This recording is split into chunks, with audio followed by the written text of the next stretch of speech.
मेरा नाम अक्षता तिवारी है। मैं कक्षा 7वीं की छात्रा हूँ। मेरे विद्यालय का नाम शासकीय महारानी लक्ष्मीबाई उच्चतर माध्यमिक कन्याशाला है। मेरी कहानी का शीर्षक नर्मदी है। बहुत पुरानी बात है। मैकल पर्वत तक घने जंगलों से घिरा था। उन्हीं में से एक झोपड़ी थी दुग्गन की। दुग्गन अपनी प्यारी बेटी नर्मदी के साथ रहता था। नर्मदी की माँ उसे जन्म देकर ही स्वर्ग सिधार गई। दुग्गन ने ही उसे माँ की तरह पाला पोसा था। बरसात का मौसम आया। दुग्गन को अपनी झोपड़ी की मरम्मत के लिए मोटे बांस चाहिए थे। वह पहाड़ों की खोज में निकल गया। तो हमेशा की तरह नर्मदी उसके साथ थी। दुग्गन बहुत देर तक मोटे बांसों की खोज करता रहा। धूप तीखी हो चली थी। नर्मदी को प्यास लगी थी। उसका प्यास के कारण बहुत बुरा हाल हो गया था। दुग्गन को कुछ देर बाद ही मोटे बांस मिले। वह खुश होकर बोला, नर्मदी देखो वो रहे बांस।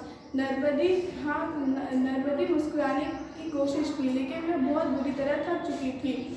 दुग्गन ने पूछा, प्यास लगी है? नर्मदी ने सिर हिलाया। दुग्गन ने बोला कि तुम इस पेड़ के नीचे बैठो, मैं पानी की खोज करके लाता हूँ। दुग्गन गया और बहुत देर तक ढूंढता रहा, लेकिन उसे पानी नहीं मिला। उसका भी प्यास से बहुत बुरा हाल होने लगा। वह सोचा कि जब मेरा प्यास इतना बुरा हाल हो रहा है तो उस छोटी सी बच्ची का क्या हाल हो रहा होगा।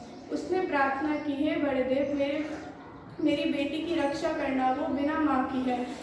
नर्मदी भी अपनी प्यास भूल चुकी थी। उसे अपने बाबा की बहुत चिंता होने लगी थी। उसने बड़े देव से प्रार्थना की, हे बड़े देव, मेरे बाबा की रक्षा करना।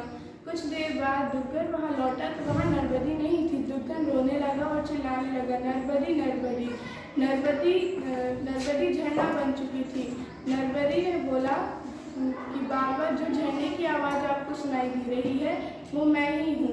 तब से नर्मदा मैया के रूप में वह अमरकंटक से बह रही है। धन्यवाद।